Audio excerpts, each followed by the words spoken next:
बिहार चुनाव से पहले महागठबंधन में दरार और ये बड़े बड़े चेहरे। ऐसा लग रहा था कि बिहार चुनाव में सब एकजुट रहेंगे, लेकिन दरार अगर शुरू हो गई है, आपस में तनाव शुरू हो गया है, तो बात करना जरूरी है।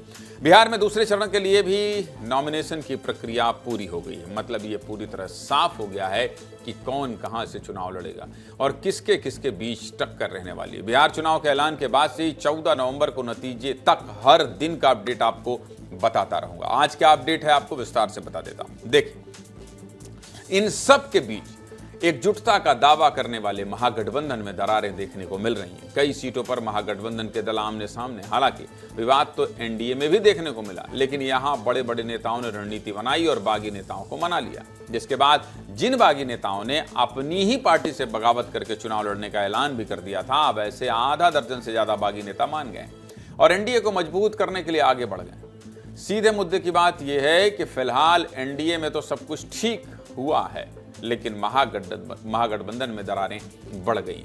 अंदरूनी कलह से जूझते महागठबंधन के मुख्य दल आरजेडी और कांग्रेस के उम्मीदवार लगभग 12 सीटों पर एक दूसरे के खिलाफ ही मैदान में उतर गए। अब ये कैसा गठबंधन, जिससे हो क्या रहा है, जिससे गठबंधन का भविष्य दांव पर लग गया है। इससे हुआ ये है कि एक साथ होकर भी ये आपस में लड़ रहे हैं। मतलब 243 सीटों पर महागठबंधन ने 254 उम्मीदवार उतार दिए हैं।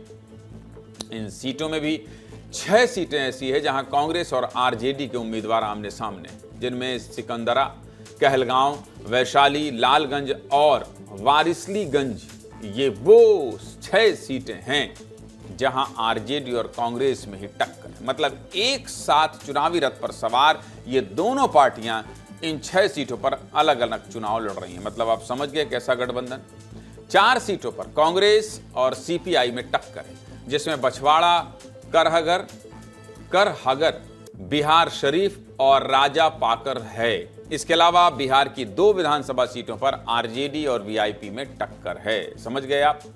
सीधे मुद्दे की बात यह है कि महागठबंधन में 12 गांठें पड़ गई। कांग्रेस का हिस्सा ना होकर भी कांग्रेस के लिए दिल में प्यार रखने वाले निर्दलीय सांसद पप्पू यादव टिकट बंटवारे में धांधली का आरोप लगा रहे हैं। इतना ही नहीं, हेमंत सोरेन की पार्टी झारखंड मुक्ति मोर्चा यानी जेएमएम ने भी खुद को महागठबंधन से अलग कर लिया। उधर वीआईपी कह रही है कि सब ठीक हो जाएगा। सुनिए इस टूट फूट वाली राजनीति पर खुद महागठबंधन के नेता कह क्या रहे, सुनिए।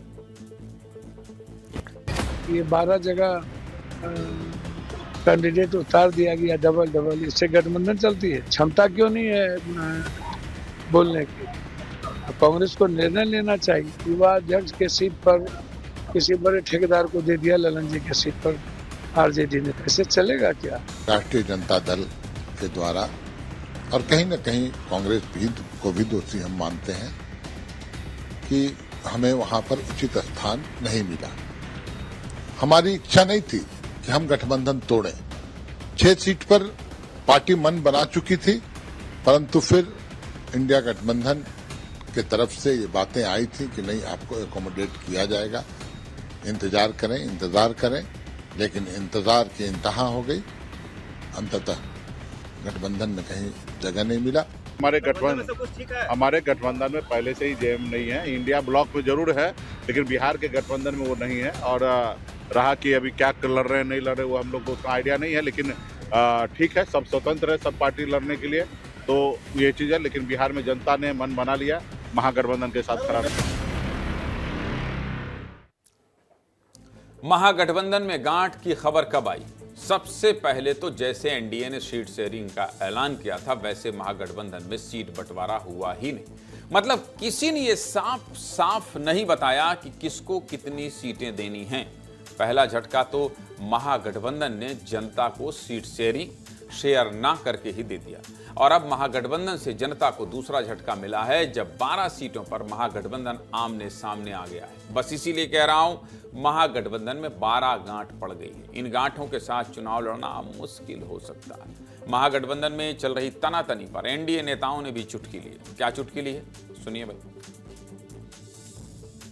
हकीकत में जो गठबंधन अपने घटक दलों को नहीं संभाल सकता, जो 5-6 दलों को एक साथ नहीं रख सकता, वो बिहार और बिहारियों को एक साथ कैसे रख सकता है? ये सवाल आज की तारीख में जनता पूछ रही है। महागठबंधन का जिस तरह से टिकट के बंटवारे में और उम्मीदवार के चयन में सिर फुटौल हुआ है, आपसी मतभेद सामने आया है, इससे पता चलता है कि इनका संस्कार क्या है। और मतदाता यही देख रही है कि जो महागठबंधन, जो राष्ट्रीय Janata Dal, Congress, communist, VIP, JMM seat का बंटवारा नहीं कर सकती है, वो सरकार क्या चलाएगी। कांग्रेस और राजद या इंडिया के जो लोग गठबंधन में हैं, सब अपने निजी स्वार्थ से हैं। उनको न राजभक्ति न देशभक्ति से कोई मतलब नहीं है, और जहां निजी स्वार्थ की बात आती है वहां पर डिफरेंसेस होगा ही। देखो भैया, जिसकी नीयत अच्छी नहीं हो, नीति स्पष्ट नहीं हो और नेतृत्व सक्षम नहीं हो, तो निश्चित रूप से वैसा गठबंधन चल ही नहीं सकता है। जनता के अदालत में जाने के पहले ही वो धराशायी होगा। कितना में कौन टिकट कौन लेने वाला है, इसके लिए भी बाजार खोलकर बैठा जाता है। तो बाजार खोलकर बैठे हुए तो अंतिम क्षण तक डाक होता है, जो ज्यादा दे दे। तो इसके कारण यह स्थिति है, लेकिन बिहार की जनता सारी चीजों को देख रही है। भाई, कुश्ती और मस्ती, कुश्ती और दोस्ती साथ में कैसे हो सकती है, और फाइट कर रहे तो फ्रेंड कैसे हैं। तो इसका मतलब साफ है, जो लोग टिकट बंटवारे में एक नहीं हो सकते, सीट शेयरिंग में एक नहीं हो सकते, क्या बिहार की उन्नति प्रगति के लिए एक हो सकते हैं। सीधे मुद्दे की बात क्या है? सीधे मुद्दे की बात यह है कि एक तरफ जहां महागठबंधन खंड खंड होने की कगार पर है, वहीं दूसरी ओर एनडीए एकजुट होकर अब चुनावी मैदान में है। बड़े नेताओं ने रणनीति से बागी नेताओं को भी मना लिया है। मोदी और नीतीश 24 अक्टूबर को एक साथ रैली करेंगे, लेकिन तेजस्वी राहुल कब साथ होंगे ये अभी भी तय नहीं। और कुछ रह गया है तो सीधे अमृत तिवारी के पास चलते हैं। अमृत, महागठबंधन तो चुनाव से पहले ही ऐसा लग रहा है कि असंतोष है बहुत जबरदस्त, और बीजेपी आखिरकार एनडीए जो है वो सफल हो गई अपने असंतुष्ट लोगों को मनाने में। कैसे होगा मुकाबला अमृत?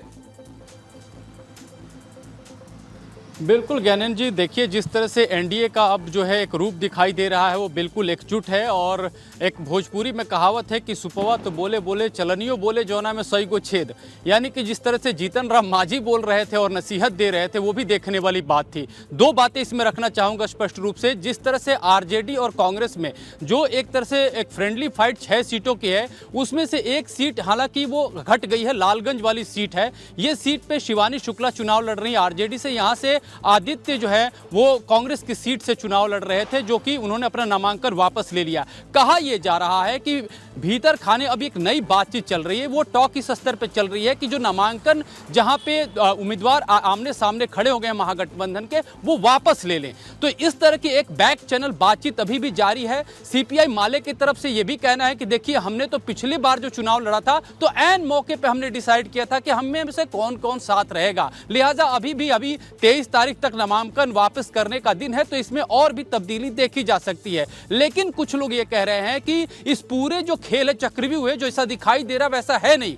लालू यादव इस पूरे मामले में चक्रव्यूह करता है। उन्होंने पिछले विधानसभा चुनाव में जिस तरह से सीट शेयरिंग की थी, कांग्रेस को सीट दी थी, और कांग्रेस ने जिस तरह से परफॉर्मेंस किया था उसका आकलन करते हुए इस बार पूरे तरह से चुनाव को अपने हिसाब से डिसाइड करने की तैयारी की, और वैसा ही उन्होंने किया भी है। और तेजस्वी उसी चीज को फॉलो कर रहे हैं कि कांग्रेस को वही सीट दी जाए जहां से उसका स्ट्राइक रेट सही तरीके से बन सके या फिर दूसरों का खेल बिगाड़ सके। इस लिहाज से तेजस्वी भी बहुत ज्यादा चिंतित नजर नहीं आ रहे हैं, क्योंकि वो ये देख रहे हैं कि मैं अगर अपनी सीटों को सही तरीके से इंटैक्ट रखता हूं और आगामी दिनों में उसको और ज्यादा बढ़ा सकता हूं, तो पहले भी मैं लार्जेस्ट पार्टी बनकर उभर आई था, इस बार भी ज्यादा उभर के आऊंगा, तो फिर देखी जाएगी आगे चलकर कि सरकार का गठन किस तरह से करना है। लेकिन एक बात जो उनको चिंता जरूर सता रही है कि 12-13 की जो सीटों पर फाइट चल रही है, ऐसा ही पिछली बार 15 सीटों का सिर्फ अंतर था और एनडीए ने सरकार बना ली थी। बिगड़ जाता है, यहीं से खेल बिगड़ जाता है। सीट 2 हो या 4 हो या 6 हो या 8 हो, आप तो 12-13 बता रहे हैं। 12-13-15 ये तो बहुत बड़ा आंकड़ा होता है, इतने में ही खेल हो जाता है। तो मुझे लगता है कि मनाने में एनर्जी जाएगी तो फिर अपने लोगों को जुटाने में कैसे संभव हो पाएगा सब कुछ। तो कुल मिला के खिचड़ी पक रही है, और जैसा कि हमने अभी बताया कि नीतीश कुमार और प्रधानमंत्री मोदी एक साथ रैली करने वाले हैं। राहुल और तेजस्वी की रैली का भी सबको इंतजार है। बहुत बहुत धन्यवाद आपका।